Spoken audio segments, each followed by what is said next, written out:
Welcome back to Network Africa. We're still traversing the continent. Libya showed galvanized support for the Libyan authorities to bring stability to the country and an end to the cycle of violence, atrocities and impunity.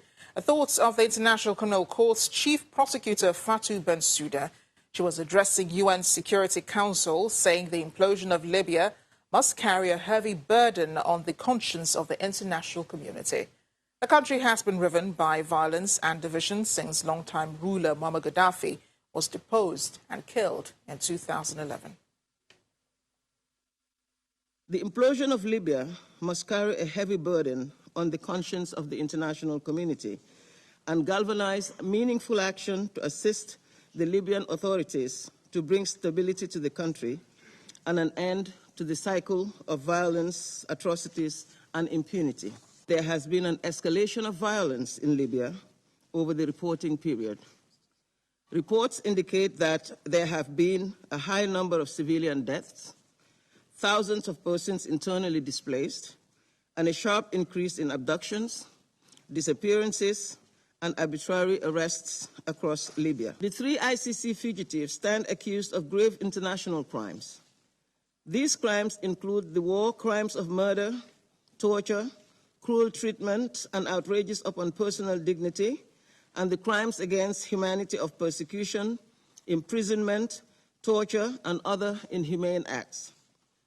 My office has reliable information on the current whereabouts of all 3 suspects. Yet, Mr. Gaddafi, Mr. Al-Tuhami, and Mr. Al-Walfali remain at large, and justice still eludes the victims of their alleged crimes. Let's understand a bit more now the reason why Egypt, Ethiopia and Sudanese foreign ministers are meeting in Washington to resolve a crisis to the Renaissance Dam that's being constructed. Egypt is already facing a water crisis as the dam talks stall.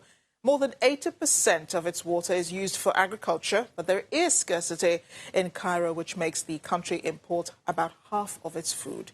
The government is urging farmers to use more efficient irrigation and plant seeds with shorter lifespans that require less water.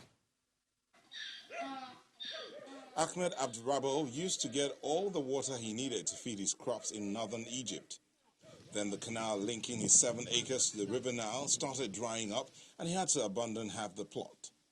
Already facing pressures of a growing population and the impacts of climate change, Egypt fears things could get even worse as Ethiopia starts filling the reservoir behind a giant dam upriver. Of course, things have changed. There are temperatures than normal during this time. Also, in winter, it gets colder than before. The United States has hosted talks between the countries and their fellow Nile users, Sudan, to try to restart stalled talks over the hydropower project. But analysts say even if Washington succeeds, where years of trilateral negotiations have failed, Egypt will still have broader water problems that have left it struggling to sustain food production. Egyptian officials say they currently have around 570 cubic meters of water per person per year. And hydrologists consider a country to be facing water scarcity if supplies drop below 1,000 cubic meters per person per year. You also have the reduction of water from the Nile. If the Nile water drops, like I said before, any 2% drop of water affects 1 million people. So it's really the more impoverished categories and the farmers, I think, that will be affected most. Egypt's figure is expected to drop to 500 cubic meters by 2025.